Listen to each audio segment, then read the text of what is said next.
I mean, my motivation for bare knuckle boxing, or bare knuckle fighting, whatever you want to call it, is based on two things: respect, and to create a better life for my family.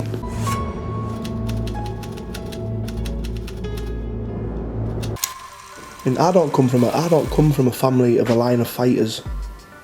I mean, I was never taught to box. I was never taught to fight. You know, I taught myself, or people would maybe say you were maybe born with it. I'm a firm believer in fighting in any sport. Nobody is unbeatable. Nobody. That one punch could make a difference. With bare knuckle fighting, nobody's the hardest man. There's no such thing as the hardest man. There's a hard man in every town, in every city, in the country, in the world.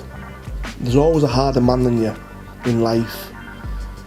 But it's the guys that are willing to step in that ring, to step in that pit, whatever it is, the guys who are willing to put their life on the line to fight for that respect. Well, I did do unlicensed boxing, white collar semi-pro, and I was given an opportunity to do BKB.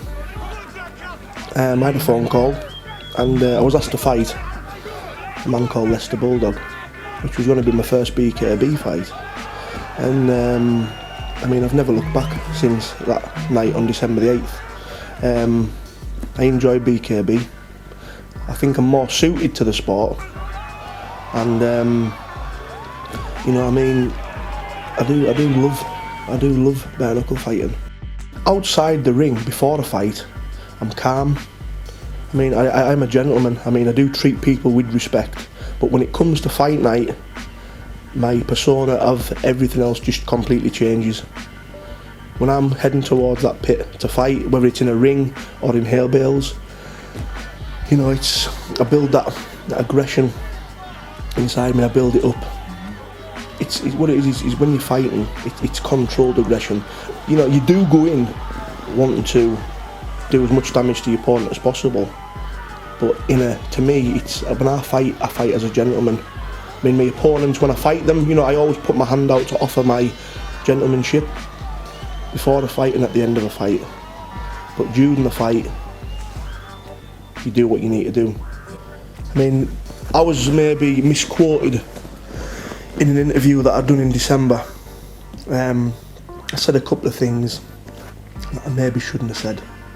I mean, to set the record straight, when you're in a fight, especially after a victory, when you're hyped up, you know, you get everybody around you, I mean, shouting, and I mean, that's where, I mean, I said on camera that I was the governor. 2014 next year, undefeated, I'm the governor. I'm not the governor, mate. I am not the governor. I'm just me, Decca. I want to create my own legacy. I don't want to live off anybody else's reputation. I mean, Lenny McLean, for example, I mean, in his day was the best. You know, he was the governor. He's known as the governor.